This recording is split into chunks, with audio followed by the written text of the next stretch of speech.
ఇచ్చారు.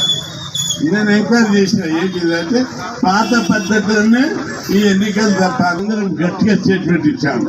42% వెంచక పోతే ఎన్నికలు జరగనీయం బిడ్డ, ఏమి జాగిరిది. ఈ రాష్ట్రం బీసీ బహుజనుల ఆస్తి హక్కు ఇది ఈ రాష్ట్రం లోపల 90% మంది ఎస్సీ ఎస్టీ బీసీ మైనార్టీలు ఉన్నారు. మీరు పట్టుమని 6-7% లేరు. మీ రాజ్యం నడిపించుకుంటారా? ముఖ్యమంత్రులు మీరే, మంత్రులు మీరే, కేంద్ర మంత్రులు మీరే, ఎమ్మెల్యేలు మీరే, ఆఖరికి మా సర్పంచులు, ఎంపీటీసీలు, జడ్పీటీసీలు అయితే కూడా మీరు ఓర్వలేరా అని చెప్పి వార్నింగ్ ఇస్తే మళ్ళా జర ఆపేదాన్ని. మళ్ళా రోజుకు ఒక సాకులు నింపుతున్నారు. ఇప్పుడేం సాకులు నింపుతున్నారంటే ఓటర్ల ప్రతిపదిక.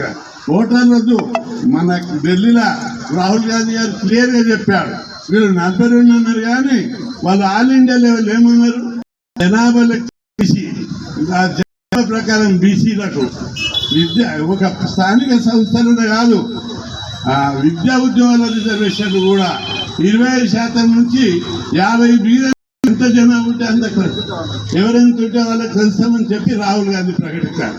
ఇప్పుడు మేము అడుగుతున్నాం, మీ మాటలు నమ్మి మొదటిసారి నమ్మారు మా వాళ్ళందరూ. అరే ఇన్ని ప్రభుత్వాలు మారినా 76 ఏళ్ళు అయినా ఈ దేశంలో బీసీలను బిచ్చగాలం చేశారు. మీరు ఏ రంగంలో కూడా మా వాటి ఇవ్వలేదు. విద్యారంగంలో లేదు, ఉద్యోగ రంగంలో లేదు, రాజకీయ రంగంలో లేదు, పారిశ్రామిక రంగంలో లేదు. అన్ని రంగాలు మమ్మల్ని తొక్కారు, బిచ్చగాలం చేశారు మమ్మల్ని. అందుకే మొదటిసారి రాహుల్ గాంధీ గారు చెప్పారు వాటా ఇస్తాను అని జర్ర మొగ్గు చూస్తే మీరు ఎక్కడో ఉండేటోళ్ళు 40 కాడ 50 కాడ ఉన్నోళ్ళు ఏకదమ్ కాడిపోయారు. ఇక్కడ కూడా అధికారంలోకి వచ్చారు. బీసీలకు మరింత లాభం జరుగుతుంది, మేము అభివృద్ధి చేస్తామని ఇప్పుడు హెచ్చరిస్తున్నాం. రేవంత్ రెడ్డి గారు మీ వైఖరి మార్చుకోవాలి. చాలా రోజుల్లో మీ వైఖరి లోపల కార్పొరేషన్ చైర్మన్ల లోపల, ఎమ్మెల్యేల లోపల, ఇంకా అనేక మీ మాటల లోపల, మీ ఉపన్యాసాల లోపల బీసీలకు వ్యతిరేకంగానే పోయింది. కులాభిమానం చూపిస్తున్నారు.